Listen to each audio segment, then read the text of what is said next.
जीवित पुत्रिका व्रत यानी कि जितिया व्रत। सोचिए ना, माँ अपने बच्चों के लिए कितनी तपस्या करती है। सुबह सुबह स्नान करके निर्जल रह के पूरे दिन उपवास रखना, फिर जितवाहन भगवान की पूजा करना, और ये सब सिर्फ एक दुआ के लिए कि उनके बच्चे सही सलामत रहे, उनकी लंबी उम्र हो और कभी कोई दुख उन्हें छू ना पाए। अक्सर लोग कहते हैं कि जितिया व्रत सिर्फ बेटे के लिए किया जाता है, जो कि बिल्कुल गलत है, क्योंकि माँ का प्यार तो बेटे और बेटी दोनों के लिए एक समान होता है। और ये व्रत तो संतान के लिए ही रखा जाता है, चाहे वो माँ का प्यार हो, दुलार हो या ममता हो, ये तो दोनों के लिए एक समान हो, फिर वो बेटा हो या बेटी। हर साल अश्विन कृष्ण पक्ष की अष्टमी तिथि को हर माएँ जितिया व्रत रखती हैं, जो कि केवल सिर्फ एक पर्व नहीं बल्कि मातृत्व के प्रेम, आस्था और समर्पण की अमर कहानी है। 3 दिन के इस व्रत की शुरुआत होती है नहाई खाई से, जिस दिन माएँ सुबह सुबह नूनी का साग बनाती हैं, मड़ुआ की रोटी बनाती हैं और मछली पकाती हैं,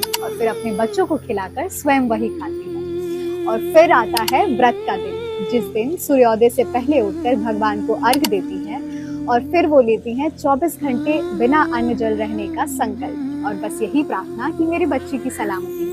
और तब जितवाहन भगवान की कथा सुनती हैं। अगर आप भगवान जितवाहन की व्रत कथा सुनेंगे तो हमें ये सीखने को मिलता है कि माँ का त्याग, माँ की श्रद्धा और माँ का विश्वास कितना शक्तिशाली होता है।